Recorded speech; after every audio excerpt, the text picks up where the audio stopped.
It's November 2nd, 2025, almost November 3rd. And I just want everyone to understand that the United States as we know it is gone. Like, you have to understand that. You don't have to make peace with it, but you have to understand that there are no checks and balances. I'm pretty sure SNAP is not coming back, ever. And I'm even highly suspicious that the government may never reopen. At least the way it has functioned for the last 6 decades. So with that acceptance, I think people need to figure out what's next. And anyone with pattern recognition, to my neurodivergents out there, it's not good. It's not good because we're going to see an acceleration, which is why they did it, right? Because the people who are going to get hurt by these SNAP benefits are going to be angry and scared and, more importantly, hungry. And hungry people are desperate people. And desperate people do what they have to do. And I speak for myself. I'm in a nice, safe, upper middle class suburb. Okay. It's going to be bad. And my neighbors and I have been trying to organize food drives, and I've been trying to give gift cards to people for Thanksgiving. But I don't think most people understand what's about to devolve in the next 14 days. And they know it will. It's no coincidence that he's deploying troops to all 50 states. He knows what's about to happen because he's created the problem. SNAP was funded through the year. Back in January. Like, they have the money for SNAP. This was done to get the end result that they've been trying to do for the past several months, which is martial law. Because when people can't feed their kids, when moms can't get formula for their babies, things go left. And not left like that, but you know what I mean. Things get wild. So reports are coming out that the Pentagon is going to make a rapid response force or a quick response force to combat civil unrest in certain cities after January 1st. We can already guess why this is going to happen. Government was shut down, SNAP was cut, other federal programs were cut, and Section 8 will be cut. Millions of Americans are already on Section 8. When that gets cut, a lot of people will be on the street. What do you get when a large group of people, for one, are pissed off, 2, cannot afford to feed their kids, and 3, get kicked out of their own homes? Civil unrest. And amid all of these things that are going to happen, you have Trump now claiming that they're going to make homeless centers, homeless encampments, or some type of labor camp. I don't know if any of y'all would remember this, but back in 2012 and 2015, maybe 2016, there were reports coming in of Walmarts being bought by the Department of Defense and being converted into FEMA camps. There is also a conspiracy around the same time of Obama buying black coffins and guillotines. Again, it's a conspiracy. But I remember at the time there were receipts about what he was doing with these black coffins and the guillotines. And Walmart. Maybe this could be connected, but I don't know. Again, that was a conspiracy. The FEMA camps were real. But the Obama buying black coffins were a conspiracy. All I can really say about the Pentagon creating a QRF against the people of this country is that it should give us caution. It's disheartening. And I believe we need to get ready because something is coming. Before next year, we may get hit with something. I don't know what it is. Bad news, false flag, something that will rattle everybody in this country. I believe we should just get ready. I don't know how you have to get ready.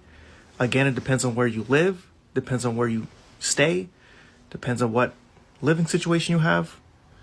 Just get ready. That's all I have to say. Do you understand that the banks are collapsing right in front of our eyes? Right this very second, the banks are collapsing. From October 15th to today, they have taken $106 billion from the repo market. That is when the Fed injects liquidity into the banks with pretty much a IOU. It's not good. It has not been used since 2020. It is not something that is meant to be a cure. It is a band-aid to a banking problem. And now with that, it is a demolition of the system. Again, this whole government shutdown, all the jobs being cut with Amazon, UPS, other places like Target. This is the reset. Do you guys remember in 2022, the Great Reset? Well, this is the Great Reset. Build back better. You remember that one from the Biden administration? Well, it's just got a red paint to it now. It's just that the other team is taking care of this building back better, Great Reset. But you have to have the old system, be destroyed and demolished first before you can bring up the new system. That is the idea of the order from chaos, the phoenix rising from the ashes. And it's fascinating to be living through this entire situation.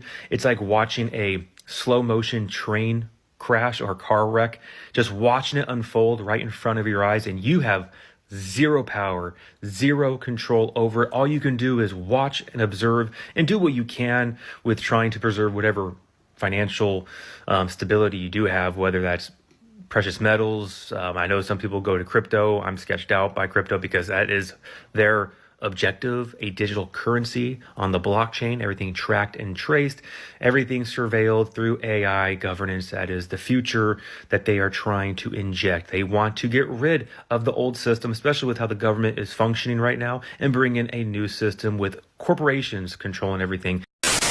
With the American government shut down, understand, and I've mentioned this before, is to roll in the chip. But not until complete, utter desperation for many of the people. Not until they are broken, weak, hungry, lives are gone, lives are destroyed. They are ignorant, but not that ignorant. They know they have to cause chaos and absolute desperation in order for it to be brought in and people jump on board with the chip. But understand this, those who walk in absolute obedience with God and surrender to God, I'm going to tell you right now, and I hope you do this now after hearing this, those that wait on God and know that only God provides. Not our government, not the people, not this world, nothing but God. Those who endure fasting, those that endure fasting at least 1 or 2 days a week will be able to endure and wait on the Lord.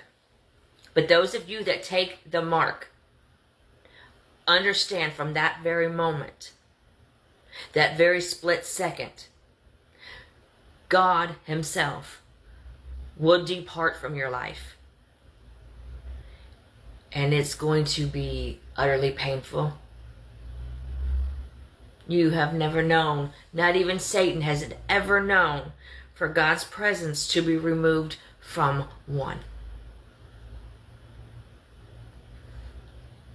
But God will bring boils upon your chip, upon your hand or your forehead, wherever you put that thing.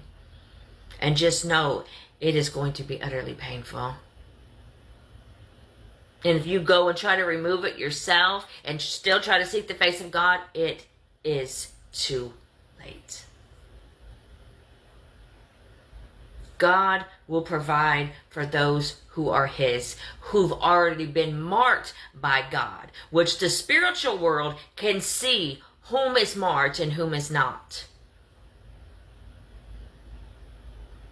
But it is not until absolute desperation that has to occur before the chip is rolled in.